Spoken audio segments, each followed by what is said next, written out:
कि मेरे विचार में इस पर भी सत्यजित की नारी कहने लगी स्वामी अरे तो चिंता क्यों कर रही हो? अगर ये बात झूठी हो गई, कन्हैया ने तुम्हारे भाई को नहीं मारा तो क्या हुआ? आखिर तुम्हारा भाई समाप्त तो हो ही गया है, उसको सिंह ने मार दिया। मैं जानती हूँ कि कन्हैया से तुम्हारी बात बिगड़ गई है, लेकिन स्वामी अगर चाहो तो बात बन भी सकती है। कितनी चतुर है सत्यजित की नारी। उसने कहा कि स्वामी एक बात मैं तुमसे कहना चाहती हूँ, ध्यान दो, अगर अच्छी हो तो स्वीकार कर लेना। सत्यजित की नारी कहने लगी, सत्यजित कहने लगा बताओ देवी। बोलिए सरस्वती मैया की, बोलिए सतगुरुदेव जी महाराज की।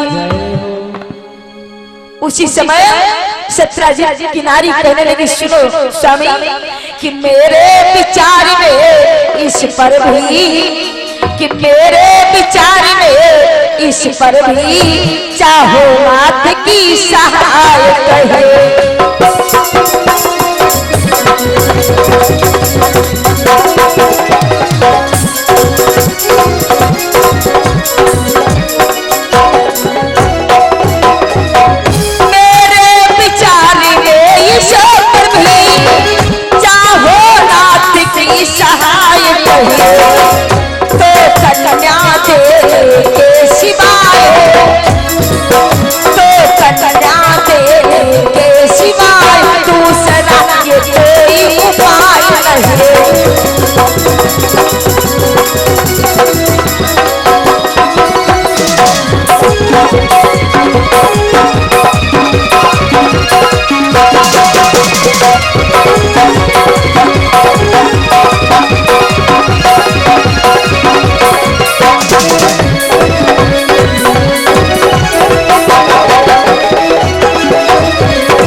सत्यजित कहने लगा कैसे?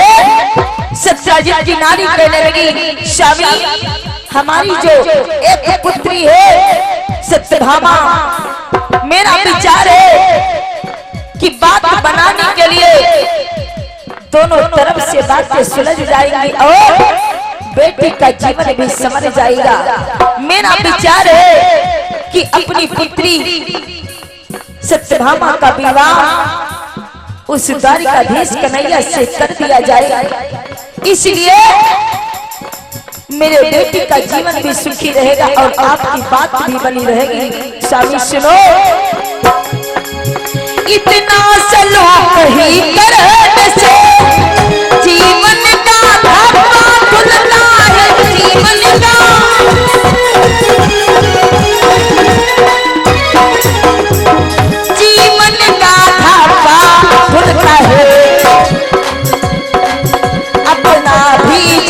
सुधरना है,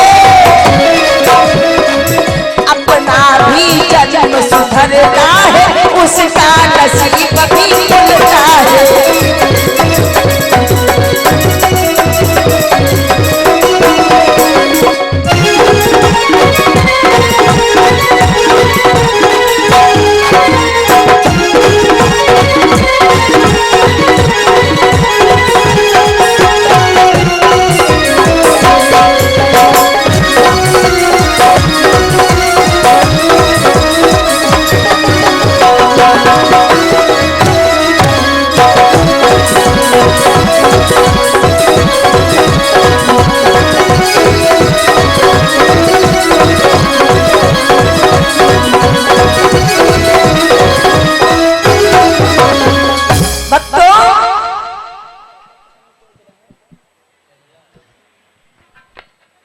बोलिए सतगुरुदेव जी महाराज की, बोलिए कृष्ण कन्हैया लाल की। भक्तों उसी समय सत्यजित की नारी ने कहा कि स्वामी बेटी सत्यभामा का विवाह द्वारिकाधीश के साथ में कर दिया जाए, बेटी का जीवन भी सुखी हो जाएगा और जो बिगड़ी हुई बात है वो भी बन जाएगी। सत्यजीत कहने लगा ये बात तो सही है। सत्यजीत की नारी ने कहा तो स्वामी विलंब ना करो, जाकर के इस विषय में द्वारिकाधीश से चर्चा चलाओ। सत्यजीत जब भगवान के पास में पहुंचा, अपने पुत्री को समर्पित करने की बात जब किया, भगवान श्री कृष्ण ने स्वीकार कर लिया। बोले भक्तराज जैसे तुम्हारी इच्छा। उसी समय बड़े धूमधाम के साथ में सत्यभामा और भगवान श्री कृष्ण के विवाह की तैयारियां होने लगी भक्तों। लेकिन सत्यभामा का विवाह ठीक हो चुका था भक्तों सत्यधनुआ के साथ में। टीका सत्यधनुआ के पास सत्यभामा का पहुंच चुका था, लेकिन सत्यजीत ने भगवान से जब सत्यजीत लज्जित हुआ तो सोचा कि कन्या का विवाह द्वारिकाधीश के साथ में कर दूं तो मेरा सर हमेशा कन्हैया के सामने उठा रहेगा, अन्यथा मैं कभी कन्हैया के सामने अपने सिर को नहीं उठा पाऊंगा। इधर भक्तों सत्यभामा के विवाह की तैयारियां होने लगी। श्री सुखदेव जी महाराज ने महाराज परीक्षित को बतलाया कि हे राजा सुनो,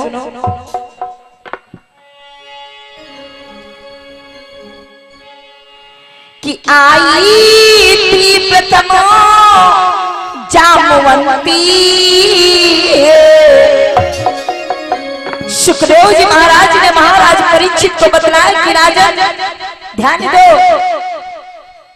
सबसे पहला विवाह रुक्मणी का हुआ, लेकिन रुक्मणी के बाद जब जामवंती का विवाह हुआ, जामवंती के ठीक दूसरे दिवस सत्यभामा जी के विवाह की तैयारियां होने लगी। कि आई थी प्रथम जामवंती, उनका घर घर उत्साह हुआ।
सत्यभामा और भगवान द्वारिकाधीश के साथ में जब विवाह हुआ, जिस समय सत्यभामा विदा होने लगी अपने पिता के महलों से तो सत्यजीत ने बहुत सारा दान दिया अपने पुत्री को, और साथ में दहेज में भक्त वो मणि भी दे दिया।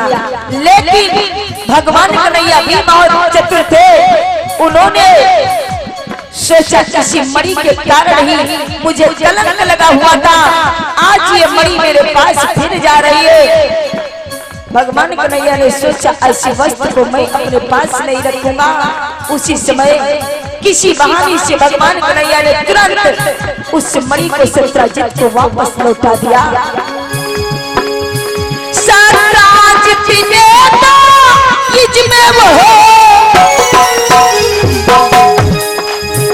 मणि भी प्रसन्नता से भर दी, पर प्रभु ने किसी बहाने से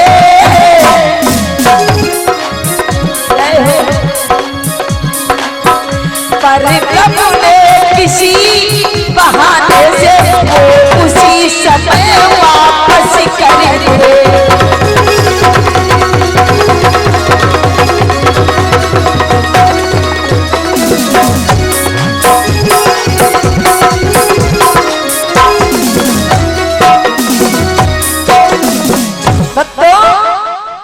जब सत्यजित ने मणि को दहेज में देना चाहा, भगवान कन्हैया ने उसे तुरंत वापस कर दिया और सत्यभामा को भगवान अपने महलों में लेकर के आई। श्री सुखदेव जी महाराज ने इस प्रकार से बतलाया कि राजन, जब मणि वापस लेकर के भगवान आए तो मणि के साथ साथ दो मणियां और भी भगवान अपने साथ में लेते आए। मणि की तलाश करने के लिए जब भगवान गए तो जामवंती का विवाह हुआ और मणि के साथ साथ सत्यजित की पुत्री सत्यभामा के साथ में विवाह हुआ। इस प्रकार से भगवान का कलंक समाप्त हुआ। महाराज परीक्षित ने श्री सुखदेव जी महाराज से पूछा कि प्रभु, आखिर भगवान ते द्वारिकाधीश ब्रह्म थे, आखिर उनको ये चोरी का कलंक क्यों लगा? आखिर क्या कारण था प्रभु? उसी समय सुखदेव जी महाराज ने बतलाया कि हे राजन, ध्यान दो,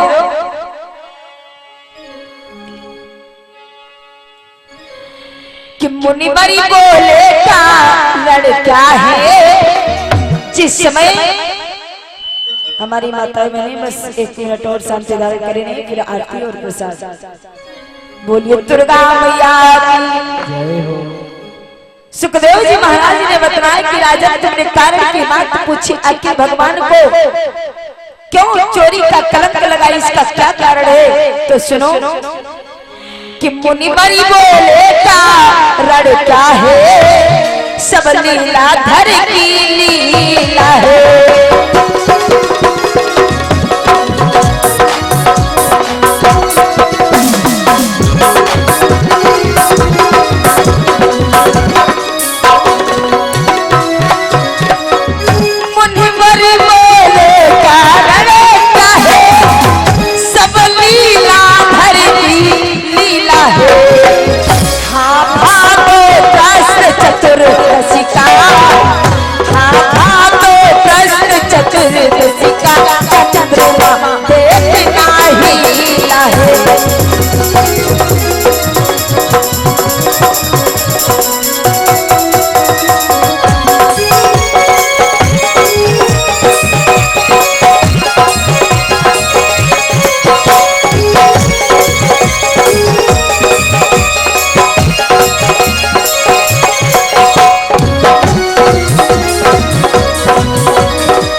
उसी समय सुखदेव जी महाराज ने बतलाया, भगवान को चोरी का कलंक जो लगाई, इसमें भगवान की कुछ लीलाएं थी, सो भगवान को पूरी करना था।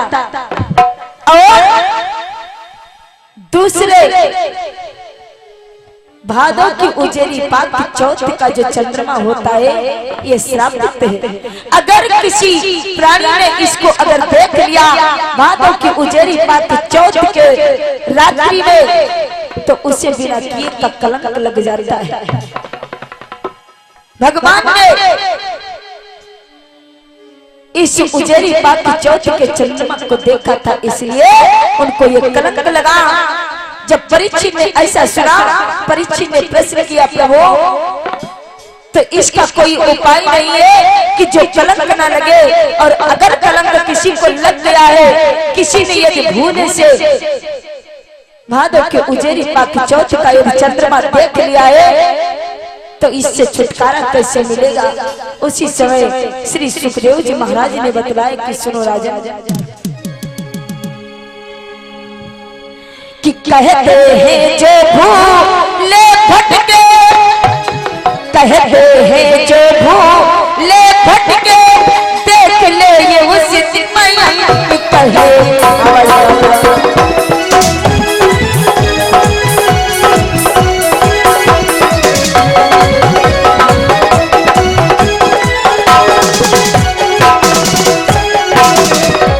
कहते हैं जो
इस प्रकार से सुखदेव जी महाराज ने बतलाया, जिस प्राणी ने भूले से जिसने अगर भादो की उजेरी पाकी चौथ का चंद्रमा अगर देख लिया है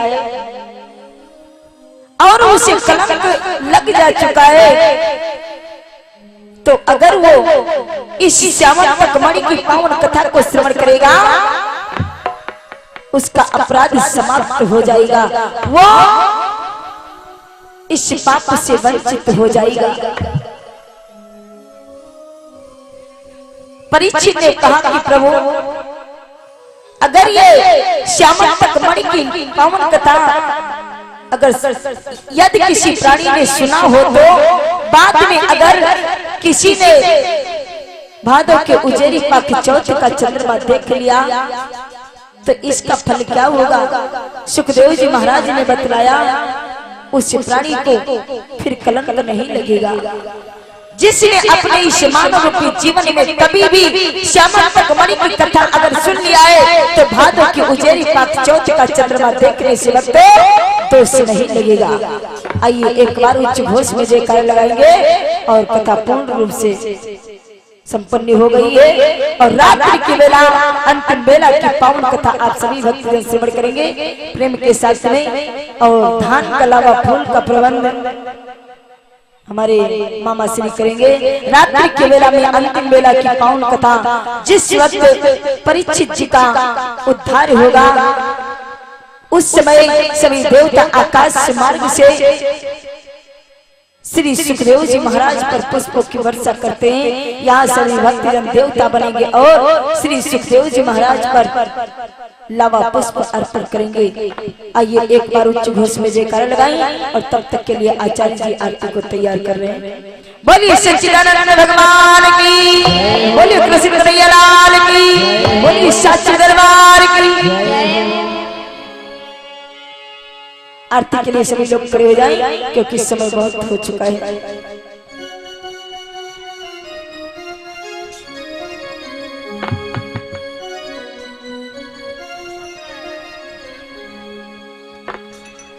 आइए जब तक आरती तैयार हो रही है तब तक आप लोग दो बार भगवान का नाम बोले। हेलो भैया,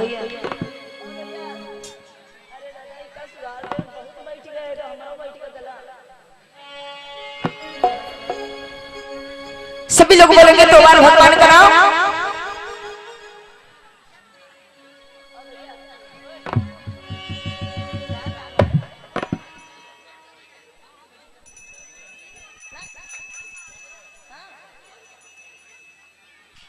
हेलो हर्षित भैया,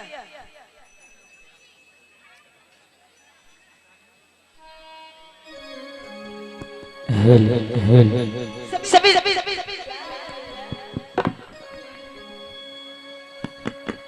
हल हल हल हल श्री राधे श्याम सीताराम, सभी लोग बोलेंगे।